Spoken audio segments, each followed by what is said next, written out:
Risk management, a summary. Let us first understand the risk management process.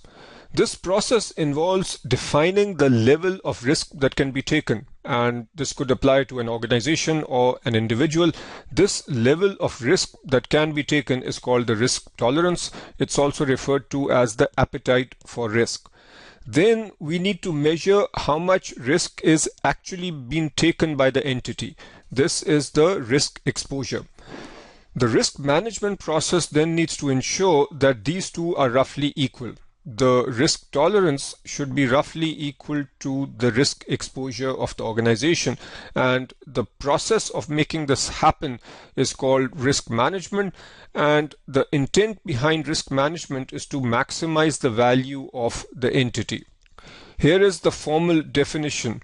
Risk management is the process by which an organization or individual defines the level of risk to be taken, that's the risk tolerance, measures the level of risk being taken, that's risk exposure, and adjusts the latter toward the former with the goal of maximizing the company's or portfolio's value or the individual's overall satisfaction or utility.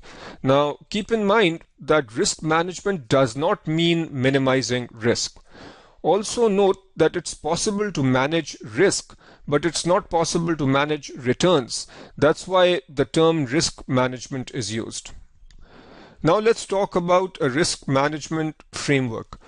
A risk management framework is the infrastructure, processes, and analytics needed to support effective risk management. And it includes the following components. At the top level, we have risk governance. Now, this is done at the board level, and it involves understanding the objectives of the firm and then defining the risk tolerance, keeping the firm's objectives in mind. Now, if a firm has very aggressive plans, it has sufficient funding, and it believes that certain high-risk projects should be executed, and those projects will then have excellent returns, then it makes sense to have a relatively high risk tolerance. On the other hand, if a firm is very defensive and is concerned about the economic environment, wants to play it safe, then the risk tolerance will be relatively low. So this needs to be defined at the top level. So while the board defines the vision and the risk tolerance, it is often advisable to have a risk governance committee which deliberates and interprets what the board is saying about risk management. And then this risk governance committee is responsible for implementing the risk management system. Also, at large organizations, it makes sense to have a chief risk officer who is running the risk management function. Another component is risk identification and measurement. So here we need to understand what are the risks being faced by the organization, what are the risk drivers, and how do we measure the risks that the organization faces. The risk infrastructure refers to the people, processes, and systems that must be in place to ensure that effective risk management is being carried out. They need to be defined policies and procedures that are followed. Risk monitoring, mitigation, and management. This involves understanding the risk tolerance, which has been defined by the board, and then measuring the actual risk exposure and taking the necessary steps to ensure that these two are equal. So this will be called mitigation and management. And this only happens if we can monitor the risks being faced by an organization, because risks are not static. So at a given point in time, the risks might be low, and over time then the risks might become higher, and the risks faced by the organization can also keep changing. Communication is self-evident. This involves reporting to management and other stakeholders.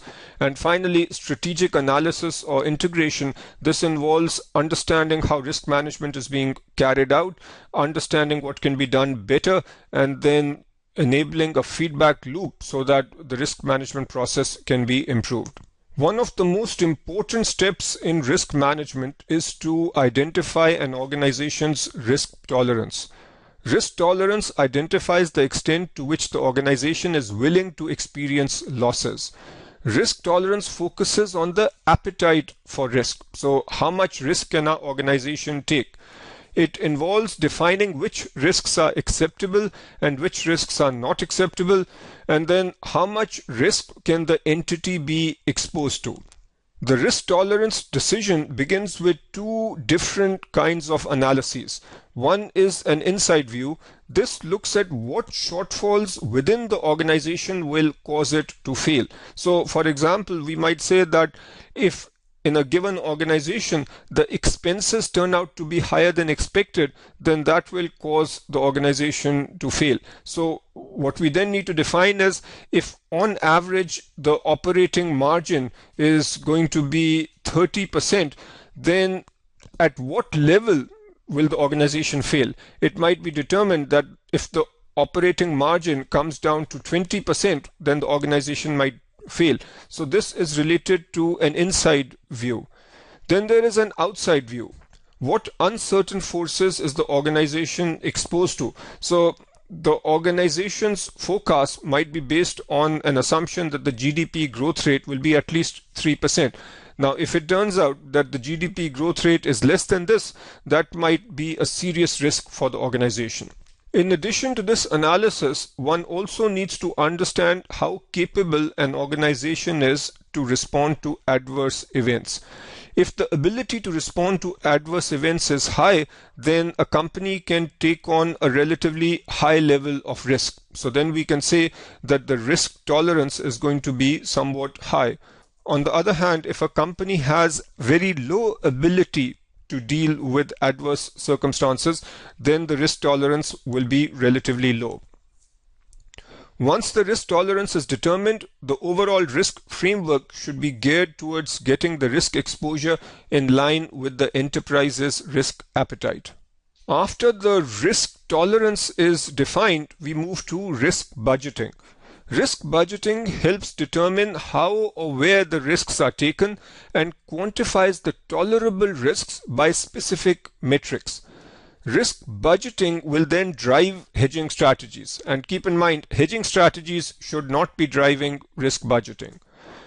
Risk budgeting typically allocates investments or assets by their risk characteristics. So if we are considering a given portfolio, we might say that 70% of the portfolio is driven by global equity returns, 20% by domestic equity returns, and 10% by interest rates. Another way of looking at a portfolio might be that 45% of the portfolio is illiquid and 55% consists of liquid securities. Now, a risk budget can involve a simple one-dimensional risk measure. So we might say that this is a portfolio and the beta of the portfolio has to be less than or equal to 1. So this is one way of specifying our risk budget. Other measures include standard deviation, value at risk, and scenario loss. So these are metrics that we will talk about later. The example here is a one-dimensional risk measure. We can also have multiple dimensions of risk where we say that in a given portfolio, we are allocating our assets to different risk buckets. Then we can have acceptable risk levels for each bucket. The risk budgeting forces a firm to consider risk trade-offs. So if we have a given bucket where we are taking more risk, then clearly we should expect a higher return, or we should be thinking about how much return we are getting for that extra risk. So this is a major advantage of the risk budgeting exercise. Next, we come to the different kinds of risks. Broadly speaking, there are two categories: financial and non-financial risks. Financial risks are risks that originate from financial markets. This includes changes in prices and changes in rates. There are three primary types of financial risks. Number one, market risk. Market risk arises from movements in stock prices, interest rates, exchange rates, and commodity prices. So notice these are financial markets. So fluctuations in market prices lead to market risk. Two is credit risk. Credit risk is the risk that a counterparty will not pay an amount owed. And three is liquidity risk. This is the risk that one will be unable to sell an asset without lowering the price to less than fundamental value. So if the fundamental value of an asset is 100, But let's say for some reason there has been a slowdown in the market and the number of buyers has gone down, the liquidity is down, and it is hard to sell this asset at market price, then that risk is called liquidity risk. Non-financial risks are risks that originate from sources other than financial markets. A major subcategory here is operational risk. Operational risk stems from the internal operations of a company. So if we have, let's say, a bank and there is a rogue trader in the bank who's not properly supervised and he engages in some transactions that cause harm to the bank, then the risk of that happening is called operational risk. Solvency risk is the risk that a company will not be able to meet its obligations. So if a company does not have enough cash to meet its obligations, then the risk of that happening is called solvency risk. Other non-financial risks are shown here. So settlement risk is the risk of settlement not taking place as expected. Legal risk is the risk that somebody might sue you, or the risk that, let's say, somebody owes you money but finds a legal reason not to pay you. The next group over here, regulatory risk, accounting risk, and tax risk, these are sometimes collectively referred to as compliance risk. Now, the regulations in a given country might change, and that can have an adverse impact on a company. Accounting rules might change, tax rules might change. So the risk that these changes take place and have a negative impact on the company, then that can generally be referred to as compliance risk.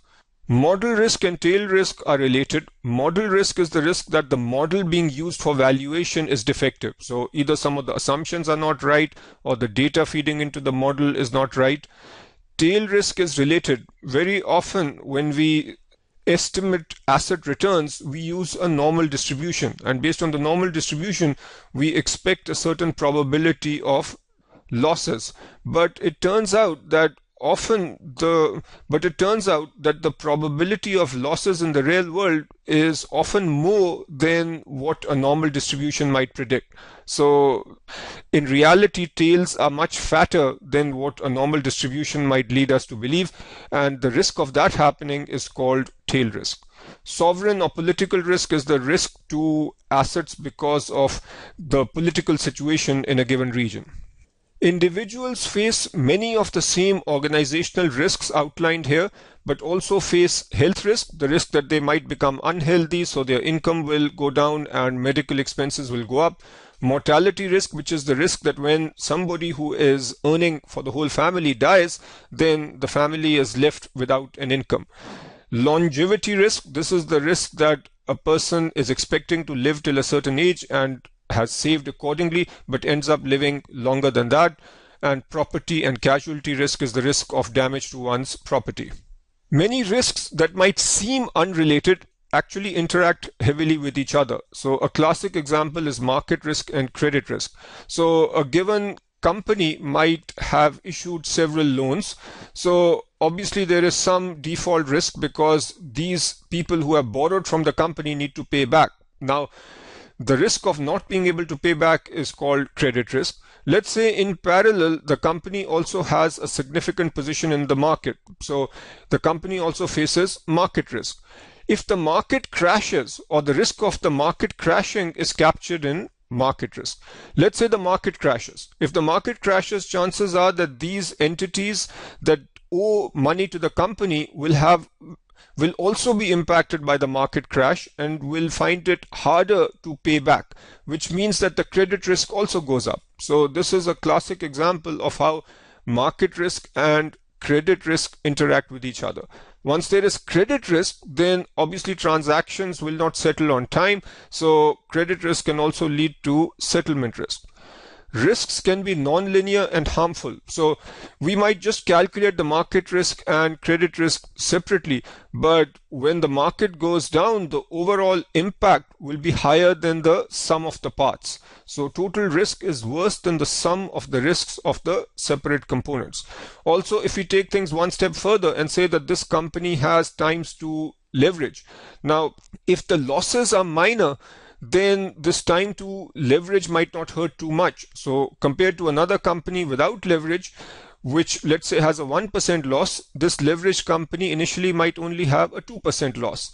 But if losses start increasing to 20%, 30%, then the fact that this company is leveraged can have disastrous consequences. For individuals, we should also consider market risk and human capital risk. If a person works at a certain company, let's say he works in the oil and gas sector, so his income is tied to how the oil and gas sector is performing. If that person then also buys stocks in that same industry, then he is exposing himself to excessive risk, because if the oil and gas sector crashes, then not only is he losing the value of his assets, but chances are that he might also lose his job. Coming now to risk drivers. This indicates where do the risks come from. Basic drivers of risk arise from global macroeconomics, domestic macroeconomics. These in turn are influenced by the policies of central banks. Basic risks arise from how industries are performing and then how individual companies are performing. Risk management can control some of these risks, but not all risks. For risks that cannot be controlled, an entity must ensure that its risk exposure is aligned with its objective and risk tolerance. Now, how do we measure risk? Here are some basic measures. The simplest one is probability, which might say something like the probability of a loss is 30%. But while this tells us something, we obviously need more information. A commonly used measure is standard deviation or volatility. If we consider a given portfolio with an expected return of 10%, the volatility number will tell us how much we can expect the returns to oscillate or vary around the expected level. Standard deviation is a measure of total risk. It does not consider diversification. Another important measure is beta. This is a measure of systematic risk. Now, this considers the fact that we have a diversified portfolio, so it measures the risk of assets in the context of a diversified portfolio. Duration is a measure often used for fixed income securities. So this basically says that when there is a certain change in interest rates, how much change can we expect in the value of the fixed income security. For derivative instruments, we use these measures. So delta is commonly used for options. Delta says that if the underlying asset changes by a certain amount, then by how much will the value of the option change. Delta is useful when we are dealing with small changes in the value of the underlying asset. Gamma is the change in delta relative to changes in the underlying stock price, and this also helps us when changes in stock price or the underlying assets price are relatively high.